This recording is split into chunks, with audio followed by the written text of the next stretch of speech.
हाँ तो भैया आए गए तुम? अब भैया आ गए तो वीडियो देख लो एंड तक। और भैया हम तुम्हारे का जितनी मेहनत से वीडियो बनाते हैं तुम जा वीडियो लाइक ही कर दे करो, चैनल है सब्सक्राइब ही कर दे करो तुम। लकी फोन पर उसकी माँ की आवाज पहचान गया था। मैं जल्दी आ जाऊंगा माँ, बस पढ़ाई खत्म होते ही आ जाऊंगा, लकी ने कहा। उसकी आंखें डबडबा आई थी। इससे पहले कि वो आगे और कुछ बोल पाता, उसकी माँ ने कहा, बस अब कितना पढ़ेगा, तू अब जल्दी से आ जा, मैंने तेरे लिए एक लड़की भी ढूंढ रखी है, माँ ने कहा। और ये सुनते ही लकी के होश उड़ गए। वो डिंपल के सदमे से अभी बाहर भी नहीं निकला था और उसकी माँ उसके लिए लड़की ढूंढ रही थी। माँ मैं अभी क्लास में हूँ, आपको थोड़ी देर बाद फोन करता हूँ, लकी ने आगे की बात से बचने के लिए कहा और फोन रख दिया। फिर वो क्लासरूम में आ गया। लकी तुम ठीक हो ना? साक्षी ने लकी के कंधे पर हाथ रखते हुए पूछा। उसे सच में लकी की चिंता हो रही थी। लकी ने उसकी ओर देखा और मुस्कुरा दिया। साक्षी ने हल्के हाथ से उसके कंधे को सहलाया और बोली, देखो वैसे अब इसमें पछताने जैसी कोई बात नहीं है। डिंपल का असली चेहरा हम दोनों के सामने आ गया है। अगर ये थोड़ी देर बाद आता ना तो दर्द ज्यादा होता, इसलिए जो हुआ ठीक ही हुआ। तुम्हें ऐसी लड़की के लिए परेशान नहीं होना चाहिए लकी, कोई जरूरत नहीं है तुम्हें दुखी होने की। लकी ने सिर्फ हाँ में अपना सिर हिलाया और अपनी मुस्कान को और थोड़ा सा बड़ा कर लिया। साक्षी के उसके कंधे पर हाथ रखने की वजह से लकी को अच्छा महसूस हो रहा था। कम से कम उसके आसपास कोई तो था जिस पर वो विश्वास कर सकता था। हाँ यार तू चिंता मत कर, तुझे इस डिंपल से भी अच्छी लड़की मिलेगी, देख लेना, प्रीतम ने दूसरी तरफ से उसके कंधे को थपथपाते हुए कहा। लकी को अब सचमुच काफी अच्छा लग रहा था। अच्छा चलो आज हम तुम्हारे आजाद होने का ना जश्न मनाते हैं। मैं अपनी तरफ से तुम्हें ट्रीट दूंगी। कॉलेज के बाहर कहीं चलें? कैंटीन का खा खा करना मैं बोर हो गई हूं, साक्षी ने कहा। हाँ यार कैंटीन से तो मैं भी बोर हो गया हूं, प्रीतम ने कहा। साक्षी ने उसे घूर कर देखा और बोली, अबे तुम्हें कौन ले जा रहा है? यह सुनते ही प्रीतम को झटका सा लग गया। वो जानता था कि साक्षी बहुत ही साफ और सपाट बात करने वाली लड़की थी, लेकिन एक दिन वो उसकी इसी साफ गोई का शिकार हो जाएगा, उसे अंदाजा नहीं था। नहीं मैं तो खुद भी नहीं जा रहा था यार, मुझे तो निम्मी से मिलने के लिए जाना था। मैं तो बस बता रहा था कि मैं भी बोर हो गया हूं कैंटीन का खा खा कर, प्रीतम ने अपनी ओर से सफाई देते हुए कहा। हाँ लेकिन ट्रीट तुम मुझे नहीं, मैं तुम्हें दूंगा, पर आज नहीं किसी और दिन। और इस बार हम उस चमन पाव भाजी वाले के पास नहीं जाएंगे, उससे थोड़ी दूरी पर सामने वाली लेन में जो रेस्टोरेंट है ना, सन एंड मून, वहां चलकर खाना खाएंगे, लकी ने कहा और अपनी जगह से खड़ा हो गया। साक्षी ने जब उसके मुंह से सन एंड मून का नाम सुना तो उसके कान खड़े हो गए। उसे उम्मीद नहीं थी कि लकी को डिंपल के जाने के बाद इतना बड़ा झटका लगेगा। जितना पैसा लकी 10 दिन में कमाता था, साक्षी ने सुना था कि सन एंड मून में उतना पैसा सिर्फ एक बार में ही पूरा हो जाता था। उसे विश्वास नहीं हो रहा था कि लकी इतना बड़ा कदम उठा लेगा। वो झिझक कर हंस पड़ी और बोली, हाँ ठीक है, मतलब ठीक है, मैं इंतजार करूंगी। वैसे तुम्हें एक बात बताऊं लकी, मैं ना अभी तक सन एंड मून के अंदर गई नहीं हूं। साक्षी के चेहरे पर हल्की सी शर्म आ गई थी। साक्षी को लगा कि लकी ने सिर्फ जज्बात में बहकर यह बात बोल दी थी कि वो उसे सन एंड मून में ट्रीट देने वाला था, लेकिन उसे मालूम नहीं था कि वो साक्षी को जिंदगी भर भी अगर वहां खिलाता तो भी उसकी जायदाद पर कोई असर नहीं होने वाला था। ठीक है तो फिर मिलते हैं, फिर बाय लकी, साक्षी ने कहा और वहां से निकल गई। इधर प्रीतम और उसके दूसरे दोस्त भी उसे अपने साथ लेकर कैंटीन की ओर आ गए। जैसे ही वो कैफेटेरिया में दाखिल होने वाले थे, अचानक से गर्वित रुक गया। उसकी आंखें उसके फोन पर गड़ी हुई थी और एक पल के लिए फोन को देखने के बाद गर्वित ने कहा, भाई साहब ये अमित ने ग्रुप चैट पर अपनी फजीहत करवा ली यार। खोलो अपना ग्रुप चैट, खोलो अपना हॉस्टल वाला ग्रुप, देखो क्या लिखा है इसने। लकी और प्रीतम ने तुरंत अपना फोन निकाला और हॉस्टल वाला ग्रुप खोल लिया। हालांकि लकी ने हॉस्टल छोड़ दिया था और सिर्फ डिंपल की वजह से वो एक छोटे से कमरे में रहने के लिए आ गया था, फिर भी उसने हॉस्टल का ग्रुप नहीं छोड़ा था और न ही प्रीतम और गर्वित उसे ग्रुप छोड़ने देना चाहते थे। गर्वित की बात सुनते ही तुरंत लकी और प्रीतम ने अपनी जेब से फोन निकाला और देखा। अरे बाप रे, कितना बड़ा गधा है ये, लकी ने उन दोनों से कहा। अमित ने उस ग्रुप में एक मैसेज भेजा हुआ था जिसमें लिखा था, दोस्तों आज से तुम्हारा भाई अमित सबके सामने ये ऐलान करना चाहता है कि तुम्हारा भाई फिर से सिंगल से मिंगल हो गया है। सबके सब जल्दी आओ हॉस्टल, आज का लंच तुम्हारे भाई की तरफ से है। चलो अच्छा है, किसी को तो लड़की मिली, वैसे भी इसका अकेलापन झेला नहीं जा रहा था, लकी ने कहा। चलो चलो हॉस्टल चलते हैं, साले की आज जमकर खींचेंगे, प्रीतम ने कहा। गर्वित और प्रीतम तो आगे बढ़ गए, लेकिन लकी वहीं रुक गया था।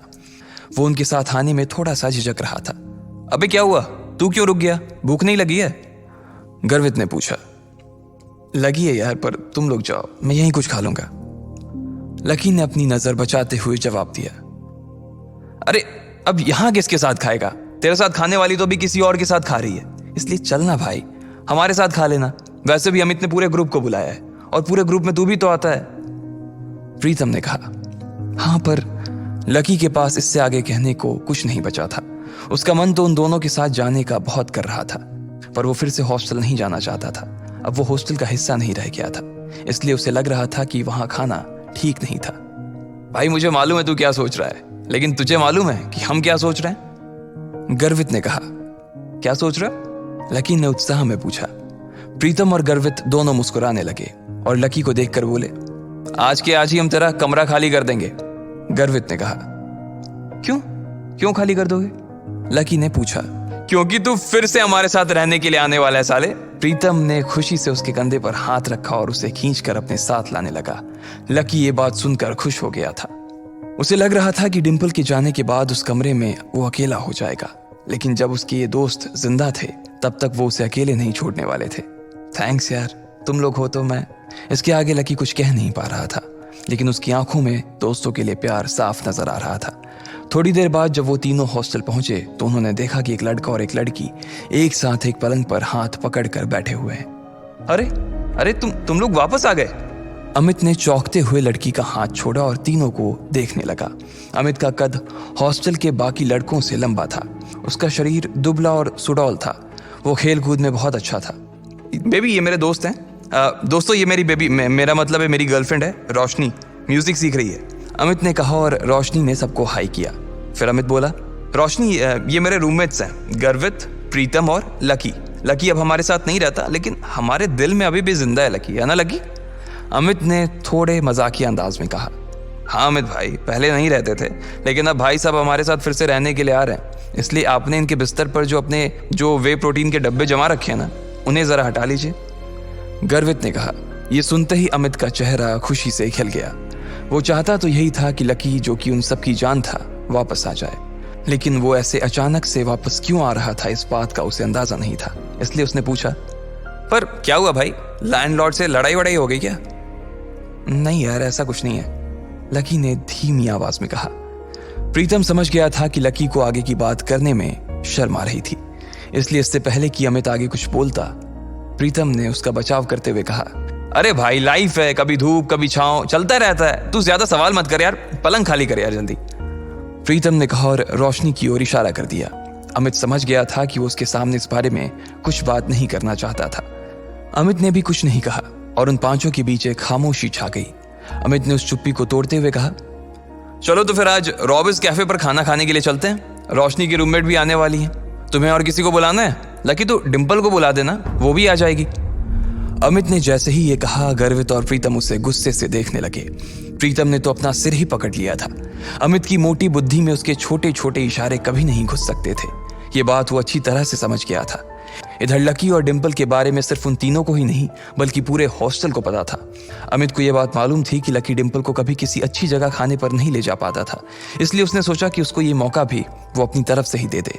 अब इससे पहले कि प्रीतम लकी की घाव को ढकने की कोशिश करता, उसने खुद ही उसे कुरेदते हुए कहा, अमित मैं और डिंपल अब साथ नहीं है यार। तुम और डिंपल साथ नहीं हो मतलब? ये कब हुआ यार, और कैसे?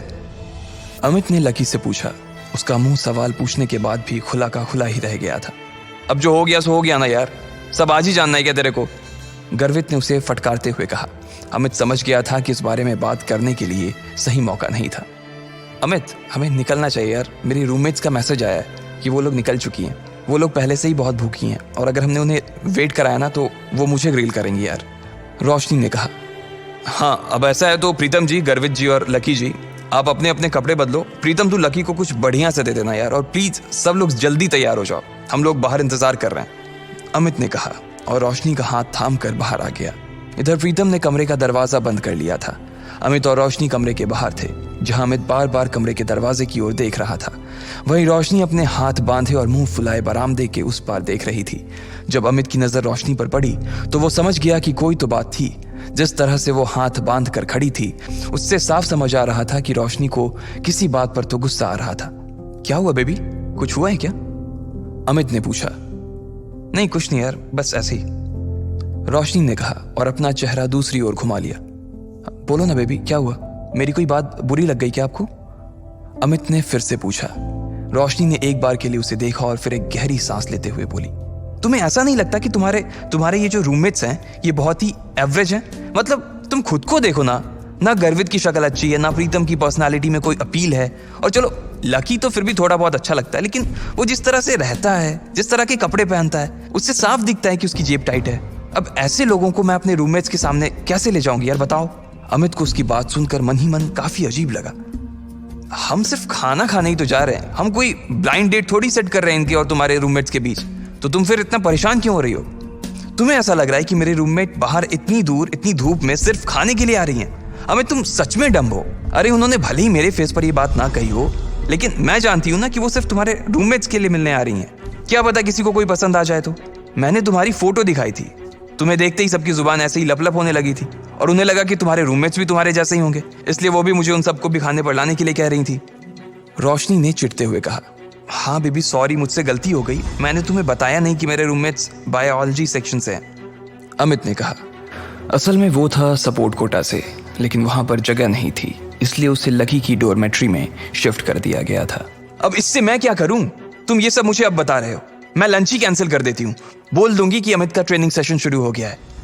रोशनी ने फिर से चिढ़ते हुए कहा, अरे नहीं यार नहीं, प्लीज ऐसा मत करो।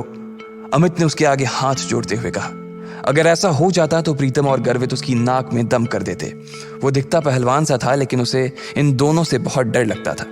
तो फिर ठीक है, अब वहां इनके साथ जो कुछ होगा ना उसके लिए तुम मुझे ब्लेम मत करना प्लीज, रोशनी ने कहा। और इससे पहले कि अमित उससे आगे कुछ कह पाता, रोशनी का फोन बज उठा। हेलो, हाँ कोयल, अच्छा तुम लोग पहुंच गए? हाँ इतनी भी क्या जल्दी है यार, जब तुम मिलोगे तो खुद ही देख लेना। अच्छा तुम्हारे सिर पर चोट? अच्छा ठीक है, हम बस आ ही रहे हैं, रोशनी ने कहा और फोन रख दिया। ये कोयल वही कोयल थी जो आज सुबह ही लकी से बैंक में टकराई थी। वो रोशनी की बहुत अच्छी दोस्त थी और इन सब में सबसे अमीर। इतने में गर्वित, प्रीतम और लकी कमरे से बाहर आ गए। इधर 3 सुंदर सी बन ठन के आई हुई लड़कियां एक टेबल पर पहले से ही बैठी हुई थीं। उनकी शक्ल, सूरत और कपड़े देखकर ये पता चल रहा था कि वो पैसे वाले घरों से थी। उनमें से एक लड़की का चेहरा छोटा और गोल सा था, आंखें बड़ी बड़ी और चमकीली सी थी। उन तीनों में सबसे सुंदर वही थी। कोयल, तुम्हारे सिर पर लाल सा क्या लगा हुआ है? कहीं कोई चोट वोट लगी थी क्या? एक लड़की ने कोयल से पूछा।